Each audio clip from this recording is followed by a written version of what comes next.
Namo tassa bhagavato arahato sama sambuddhassa. Namo tassa bhagavato arahato sama sambuddhassa. Namo tassa bhagavato arahato sama sambuddhassa.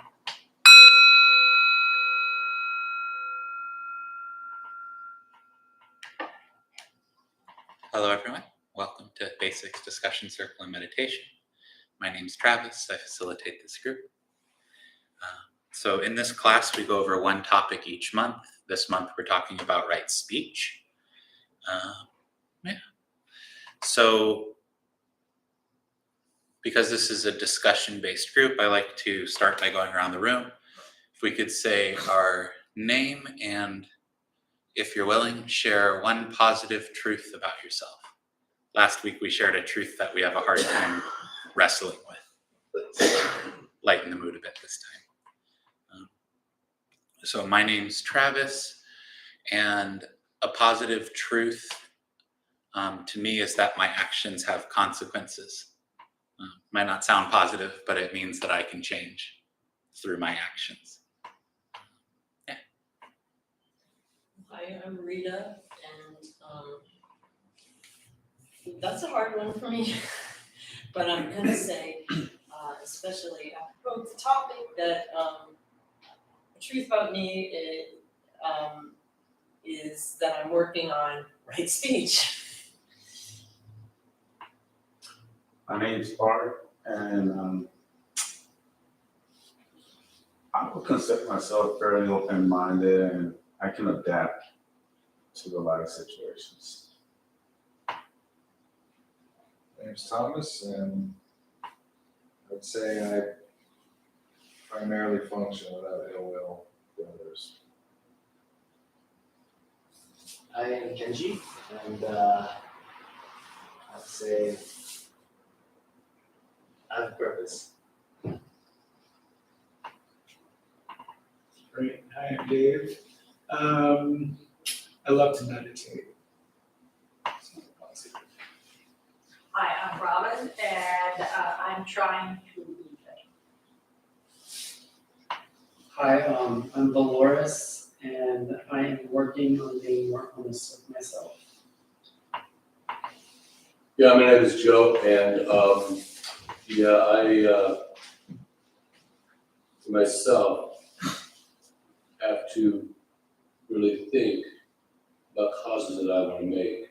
Are they beneficial? Not only to me, but to everybody around me. Are they harmful to myself and everybody else? So I have to be really careful about causes. You know, when something happens, is that really what I want to do?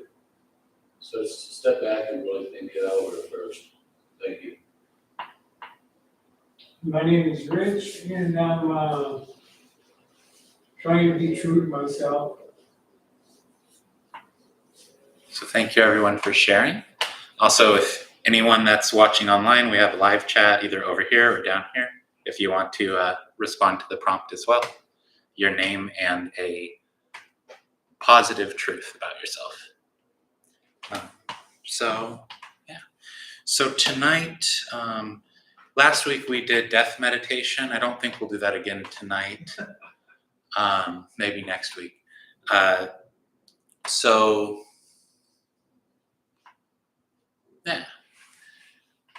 If I do death meditation too many weeks in a row, then no one shows up. So we'll do a working with pain meditation tonight, finding areas of pain in the body and kind of breathing into them, seeing them less as a solid mass of pain and more as little clusters of pain, things like that. And we'll be using the breath as a tool for that. Sherry shared a positive truth is that I've made a lot of progress towards becoming less angry about things. Wonderful. Thank you, Sherry. And hello, Robin. So we'll go ahead and go into the meditation. Before we get started, just a few things. Throughout the meditation, I may be giving instructions like breathing in through the eyes and the ears. I'm not suggesting that we're literally doing that. Please don't. Um, but it's just a way of spreading awareness of breath and sensation of breath, which is very much a tension relaxing sensation, throughout parts of the body that it might be hard to consciously relax otherwise. It's simple enough to say soften the forehead and drop the shoulders, but it's a lot harder to release tension in the center of the head or the center of the chest. So we use the breath as a way of informing the body that we would like to relax that area.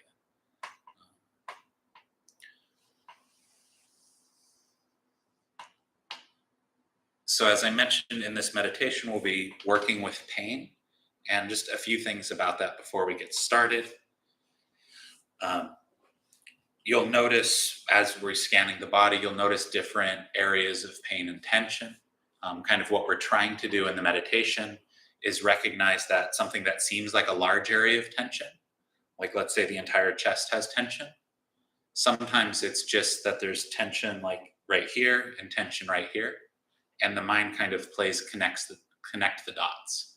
It kind of radiates the pain together and perceives it as one solid mass, which intensifies the sensation of the pain. So what we're doing with this meditation is very much taking the awareness like a razor and cutting through that connection between those points of pain.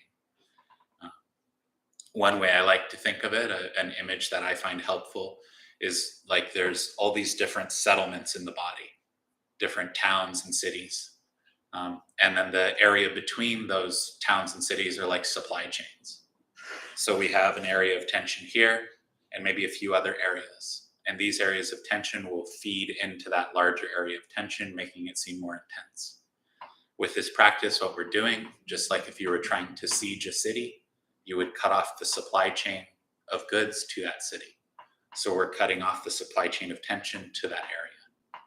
And it allows the momentum of pain in that area to lose a lot of its energy.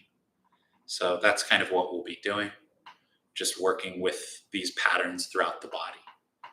And sometimes what you might find interesting if you're really investigating is some pain here might be getting aggravated by some pain in the foot. The mind makes all sorts of strange connections. And this is an opportunity to sit down and check on some of them. In terms of posture, if you're on the chair, helpful to have feet flat on the ground, maybe not fully utilizing the backrest, so you're less likely to fall asleep. The tongue can be pressed up against the roof of the mouth, gently against the back of the teeth. Prevents the buildup of saliva, which can become distracting. I like to straighten everything out, bring shoulders up and back, and drop them into a really sturdy posture.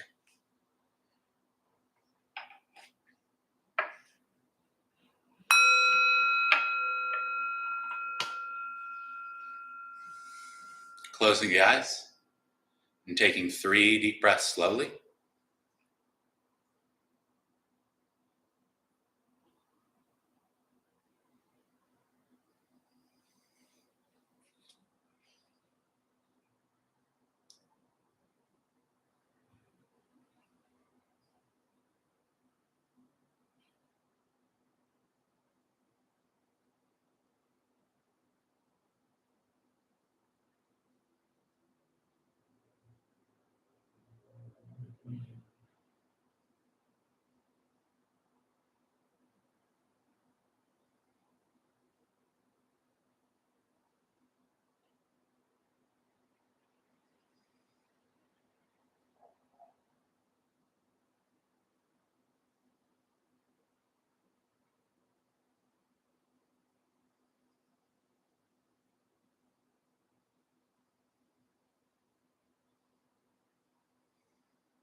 Settling into a natural rhythm of breathing.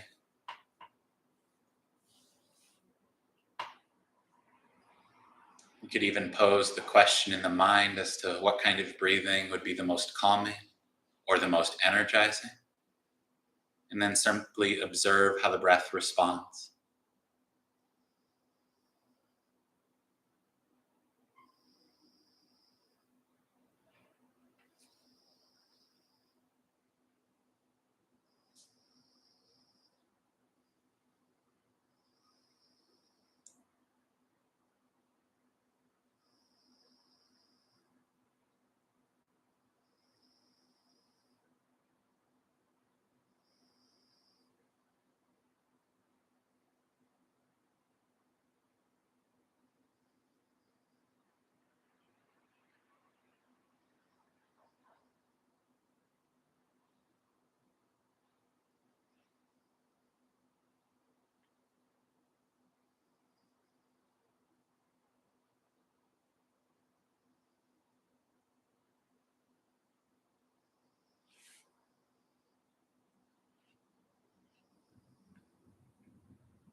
As you maintain this awareness of breath, try to notice if there's any tension around the process of breathing itself, any sense of forcing breath in or squeezing breath out, and see if you can drop that, allowing breath to flow in, allowing breath to flow out.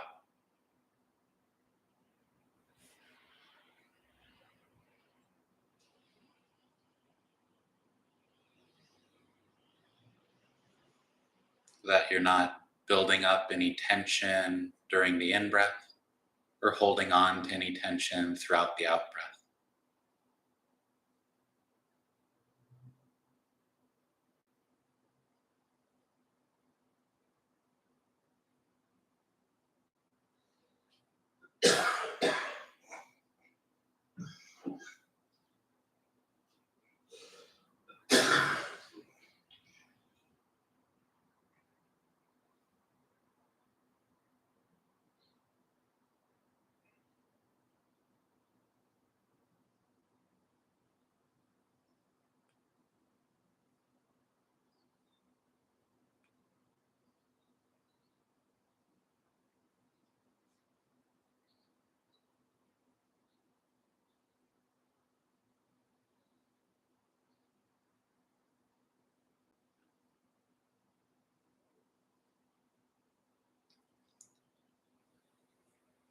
Relaxing the forehead, the area around the eyes, all the way through the in-breath. And dropping the shoulders all the way through the out-breath.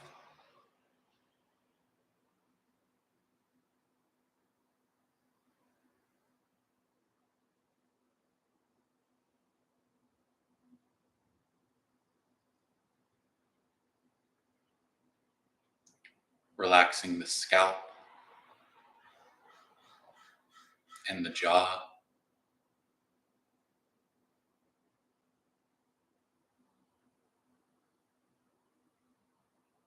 And the neck.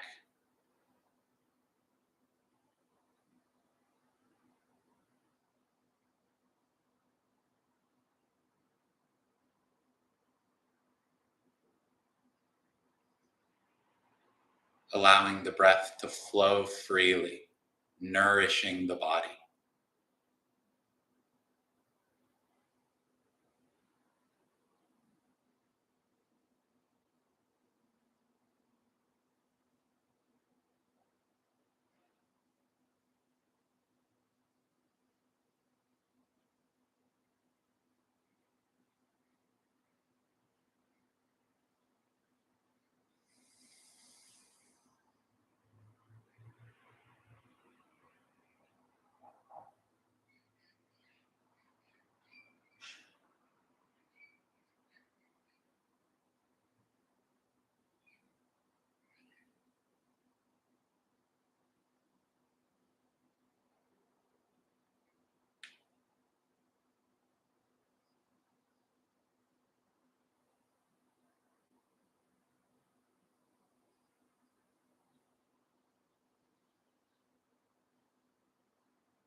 Guiding breath and awareness down into the chest.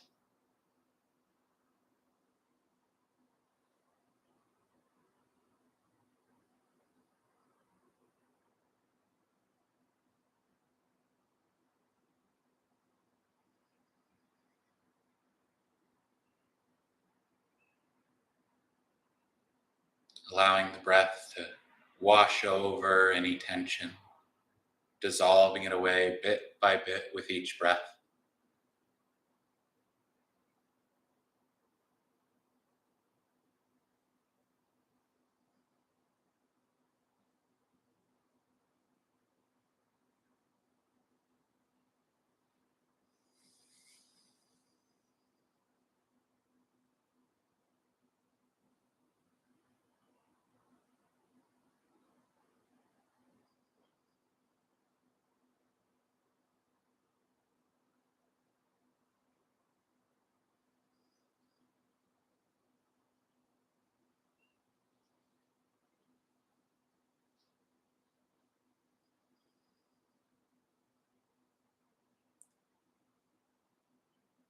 allowing breath and awareness to flow down the arms, washing away tension.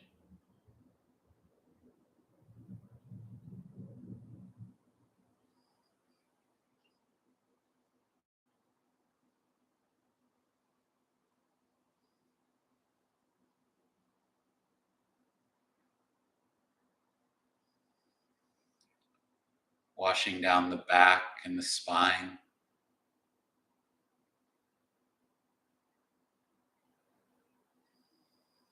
All the way through the in-breath, all the way through the out.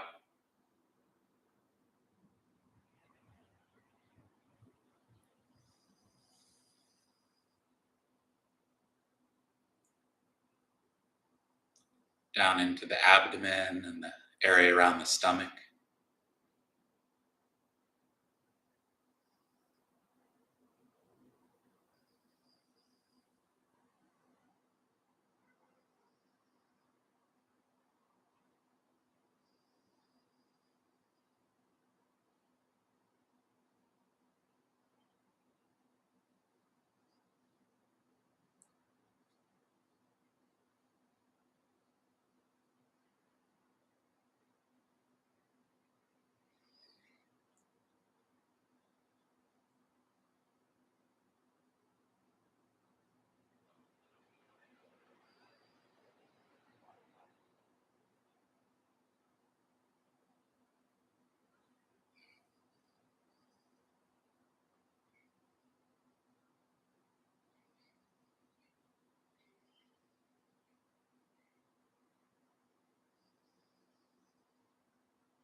And allowing this breath and awareness to flow down through the legs as well. Dissolving away tension in the hips and the knees. Down the calves and out the feet.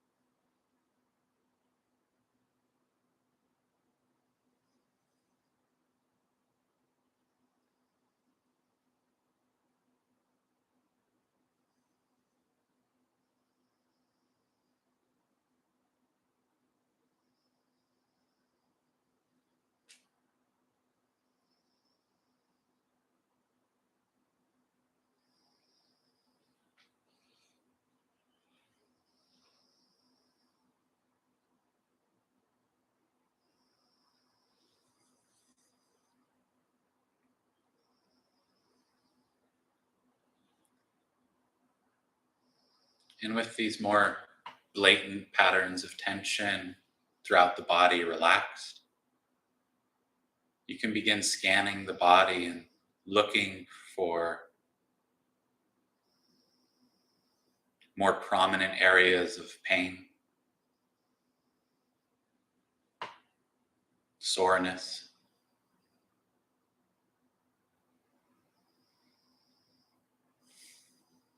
Just doing a survey of the body, making a note at each pain point, and then moving on.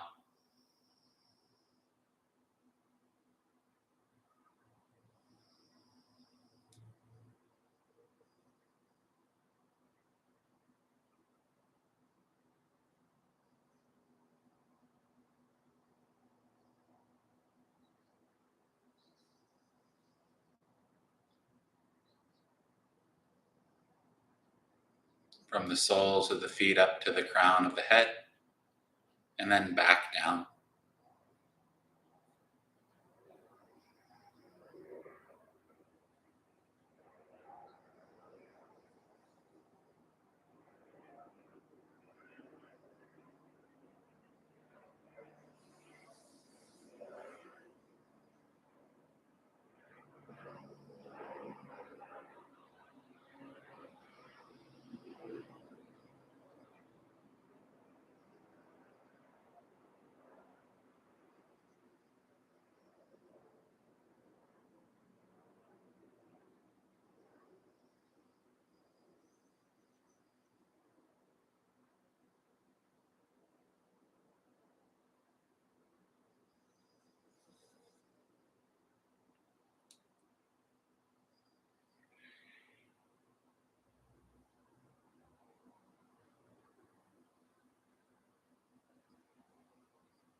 You may notice various resting spots of pain and tension throughout the body.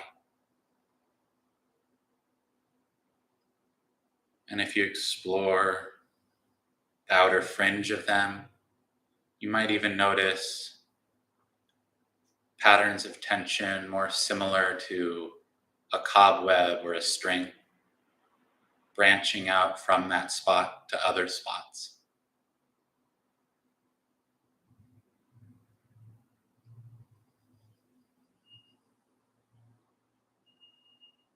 See if you can use the awareness, the breath, like a blade to cut through those cobwebs, cut through those strings.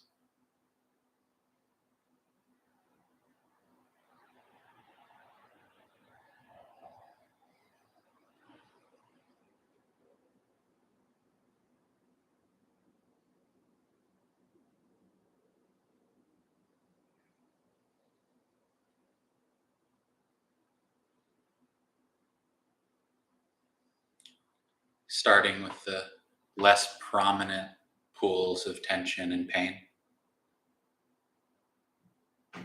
and relaxing them as best we can. Careful not to dive into the center of the pain, but to remain on its perimeter, cutting away those tendrils.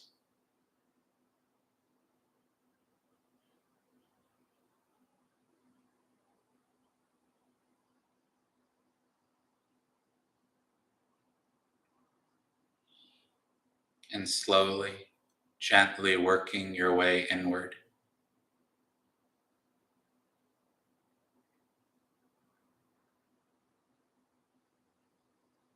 Breathing into the tension.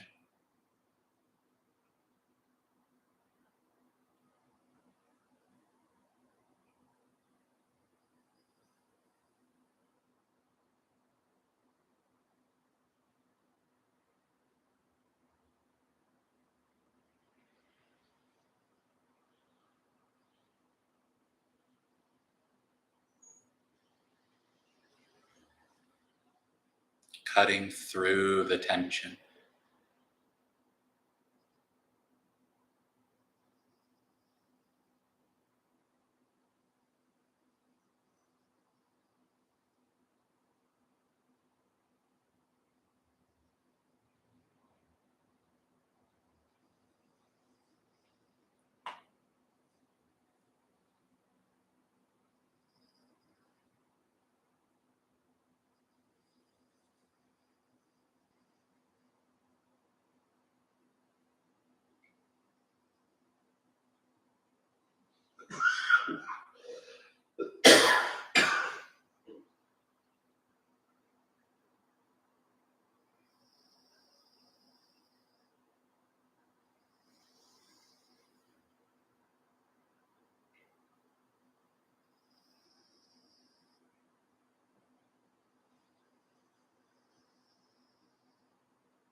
You may even notice as you're working on untangling an area of pain that certain beliefs or memories may come to mind abruptly.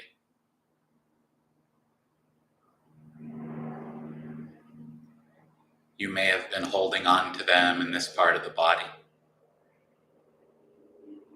When that happens, you can simply acknowledge them and then continue cutting through that tension, that pain.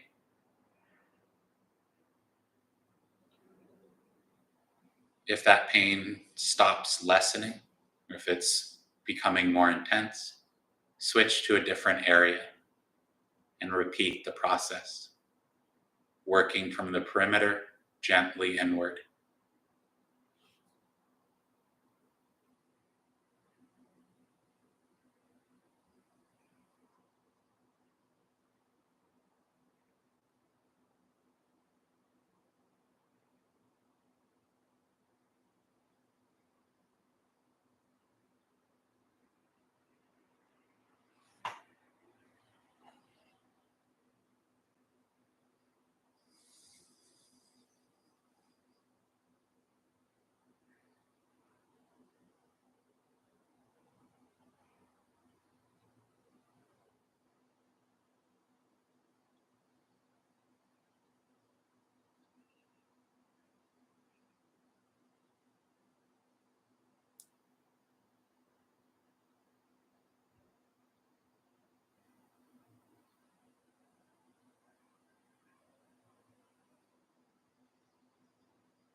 And lastly, we can allow breath and awareness to flow through the body one last time, from the crown of the head down through the soles of the feet, flushing out any tension that's been loosened.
Once again, taking 3 deep breaths slowly.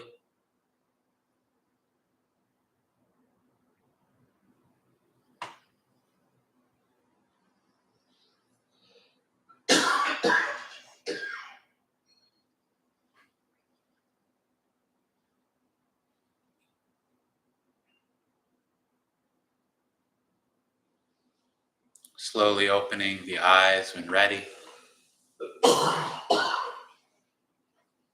stretching if needed.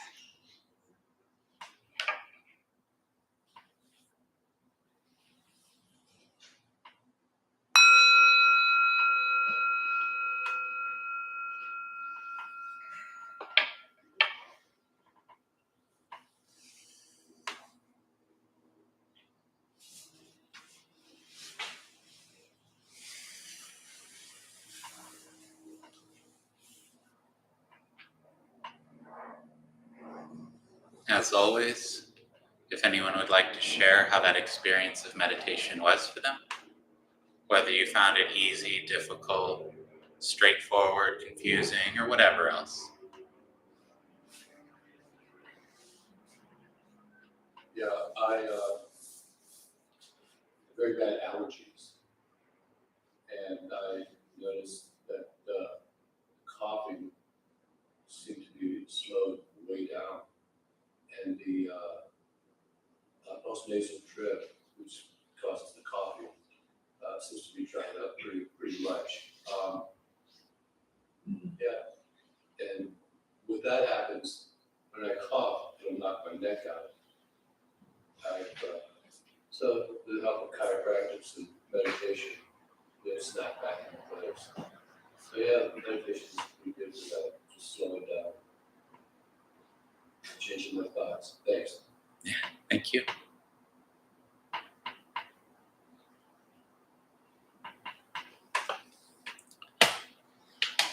It went by really fast. Was that a fast meditation? It was 5 minutes.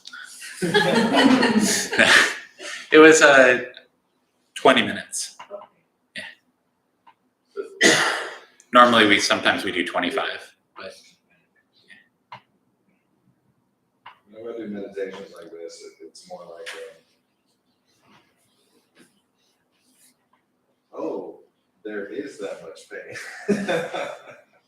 You just become aware of how much there actually is. And the notion of actually diffusing all of it seems completely insurmountable, but I like the concept of just cutting away tendrils and not heading into it straight on, but rather just working with the periphery and just, little snippets. The Vipassana that I do is very much body oriented as well, but there's no real intention of getting rid of it. It's just the observation. But the underlying concept is anicca and permanence, and that it's everything changes. But I have this tension in my forehead that feels like there's a screwdriver in my forehead all the time. I'm like, it's not fucking gone. I'll be on a 10-day retreat. It's still there, but okay, I'm gonna keep doing it. It'll be gone when I die. yeah, yeah, there's always that. Yeah. Yeah, this just a little bit of light landscaping around the areas of tension, but yeah, it's interesting because I used cobwebs and string as an example during the meditation, even though at least to me the felt experience of it is more like tree roots, just because tree roots is a harder image to imagine cutting through, where cobwebs is very the actual nature of the pain is that it's not nearly as solid as we think it is. I think it feels like tree roots because it's probably mirroring the nervous system when you're focusing on it, which does look a lot like tree roots. But yeah, it's interesting during the meditation tonight because I don't know if you remember, I have a broken rib, and I've noticed that it's the pain is kind of where the ribs meeting the sternum, one of the lower ribs. But there's radiant pain that's going into my back and then kind of spreading out like tree roots there, even though it's not the area that's injured. And so during tonight's meditation, that trimming was really useful. Because if it's an active injury, the meditation isn't necessarily going to like heal the pain, right? It'll change our relationship with it. It'll change how intense we experience it as, but it's not like, not a doctor. It's not healing the pain. But it can very much kind of heal our experience of radiant pain that's kind of the mind is filling in the gap where the pain is so intense there. Sometimes it feels like when the pain is really intense in one spot, the mind almost like wants to justify it by making it larger, and it kind of spreads. But by cutting that, it reduces to an extent that area of pain as well. So, yeah. At the very least, build your equanimity and, your non-reactivity to it, Yeah. Would anyone else like to share? Or if you have any questions about the meditation or instruction. I thought the web was a great example, and brings up a string of childhood memories, because I think it's just something that's buried in there. Because I remember listening to the teachers talking about, I think it was I think it was Buddha who put a string down to hell, because this prisoner who was suffering in hell, like saved a spider once by not splashing on it when he was escaping from pursuit. And so he thought he would get him out of there by just letting in like a spider silk. And then he saw it in hell, and then grasped onto it, and then he started climbing up and thinking that it would be showing how to hold onto it. And as he began to climb up, the others in hell followed behind him. And then he saw that, hey, wait, this is for me. And he kicked them down, and then the string broke, and they all went back down. So I don't know why I just remember that, but it just brought back my memory. Sorry, it wasn't really a feedback.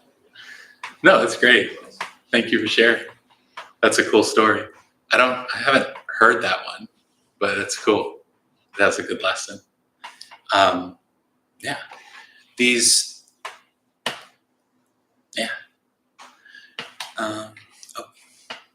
Sherry shared, this was very useful. Do you find that different metaphors work for different types of pain? Cutting seemed to work better for the dull pain, and flushing seemed to work better for the sharper pain. Interesting. I mean, it's going to be different for everyone, but that's a really cool observation. I could imagine, because with the sharp pain, there's an association with cutting. So imagining the awareness cutting the mind probably will resonate a bit of that cutting with the sharpness of the pain. So I could definitely see that. I know for myself, flushing is, for me, the flushing away is more useful, or the dissolving away is more useful for kind of larger areas of pain, because the cutting through the center of the largest area of pain in the body usually isn't very pleasant of a sensation. And it's something that we don't want to be focusing in a way or using the breath in a way that's really forceful. Forcing the breath's never a good approach, or very rarely a good approach. That's why I always start the meditation with notice if there's any tension in the process of breathing itself. We don't want to be forceful with the meditation. We're forceful with trying to make everything go the way we want it all the time for the rest of the day. We don't have to be forceful in the meditation. We're trying to cultivate equanimity. We're trying to cultivate a calmness in the moment. And whenever we're trying to force something, the mind isn't calm. The mind is aggravated and inflamed. So especially with any type of meditation dealing with pain or focusing on pain, we want to be very careful about not being too forceful there, because any type of forcefulness just creates more tension, and tension's the initial problem to start with. So we want to be very gentle with it. noticing if different perceptions, if different metaphors work for different types of pain. And all sorts of different images, like I've talked about, imagining them as cities and the supply chain between them, imagining them as pools of tension with those cobwebs or tree roots or string between them.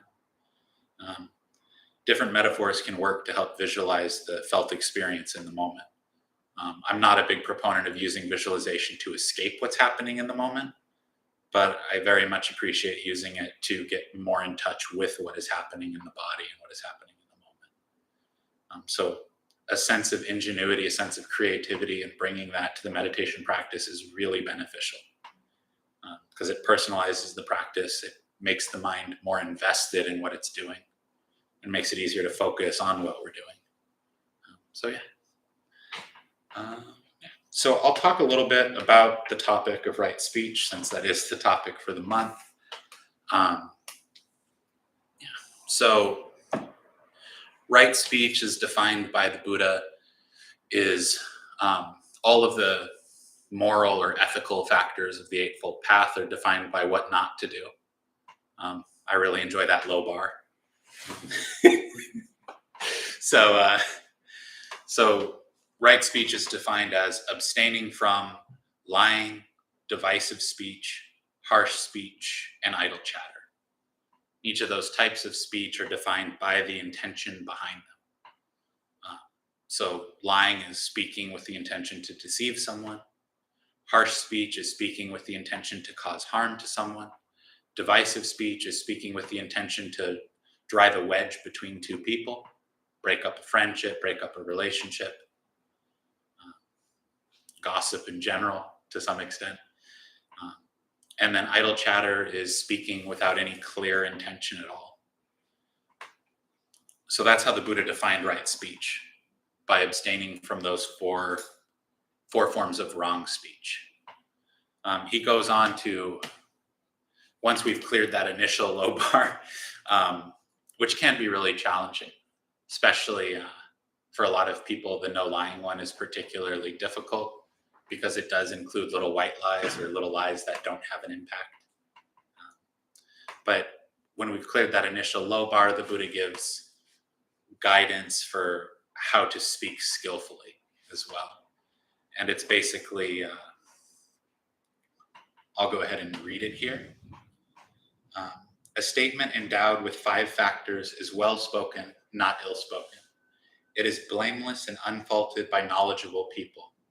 Which 5? It is spoken at the right time. It is spoken in truth. It is spoken affectionately. It is spoken beneficially. And it is spoken with a mind of goodwill. So spoken with a sense of the proper time and place. Spoken from a place of wanting it to be of benefit, to be helpful, coming from a place of kindness, which sometimes is harsh speech. Sometimes speech that could seem harsh or come across as harsh is actually right speech, because the intention isn't to cause harm. The intention is to help someone see something that they're not seeing. So that's why it's spoken affectionately and spoken beneficially, but not explicitly like kind or flowery or anything like that. But it is spoken from a heart that wants to help someone else, and is spoken with an intention of helping someone else. So those are kind of the qualities of right speech in terms of within our own actions. And what I'd like to talk about tonight is a different element of right speech. Since we go over this topic for a month, I like to switch it up and maybe not cover the same thing each week. So tonight I wanted to talk a little bit about right speech internally. Right speech in terms of our narrative, the narratives that we hold on to, right? If we look at these qualities of spoken at the right time, spoken truthfully, affectionately, beneficially, how much of the beliefs and the perceptions that we're holding on to are actually true, are like objectively, empirically true, and how much of them are just narratives that someone else said to us at some point in our life, and we just took it and ran with it without even realizing it. How much of what we're holding on to in this moment is someone else's truth, maybe, or someone else's belief at that time, but not our truth, not what we genuinely believe to be true. We can go our whole lives without questioning all the things that we're holding on to, all the beliefs that we're holding on to, without ever questioning if we actually believe them, or if we just took what someone said and ran with it without actually looking at if we believed it or saw a value in it or a helpfulness in it. If we saw it as beneficial or affectionate or coming from a place of goodwill. I would venture that the majority of what we're holding on to is not coming from a place of beneficial, affectionate, truthful goodwill. It's because we're all greedy, angry, and ignorant, as Jeff likes to say. It's likely that a lot of what we're holding on to is coming from a place of greed, place of aversion, a place of ignorance. And if we never stop to check in with what we're holding on to, then it makes it really hard to see the truth. And I'll quote, it was either Ajahn Fung or Ajahn Chah, that it's by being true, you find the truth. And I think that sums up right speech beautifully. We're trying to wake up to the true nature of why we suffer. We're trying to wake up to compassion, to gratitude, to equanimity. And it's really hard to wake up to that truth if we're not truthful. It's by being true that we find the truth, or that we embody the truth. So checking in with what we're holding on to, checking in with the narratives that we hold on to, and seeing if we can establish some healthier narratives or some more skillful narratives in their place. That's what I think of with right speech, at least internally.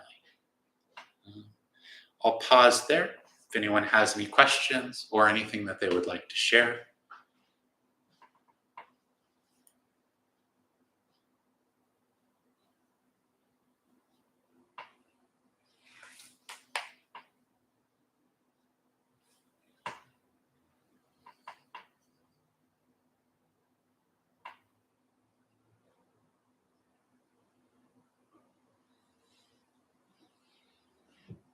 So whenever I finish my meditation, I do 5 minutes of metta meditation at the end.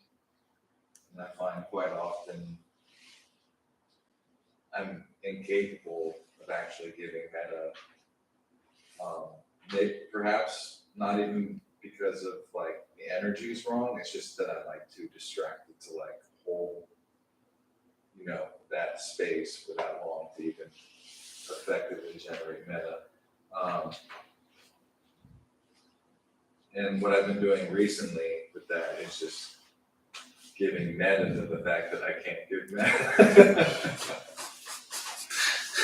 And that's actually felt pretty effective. Like, okay, you're trying, and it doesn't feel the way you want it to feel. No, it's not all flowery and love. You're sending it out into the world, but you're trying, and that's okay. And,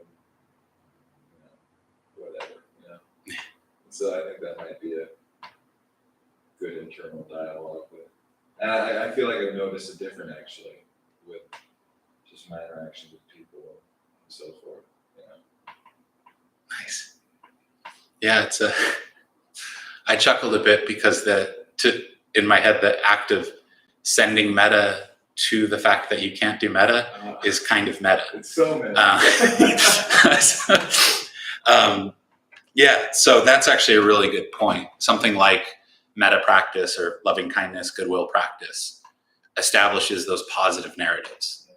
And it does act very much as an antidote to like resentment and ill will and many of the other narratives that we're holding on to.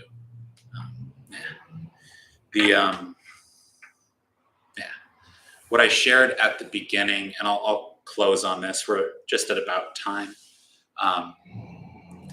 At the very beginning, when I said I'm grateful for the fact that my actions have consequences. Not always, not when I do something stupid, but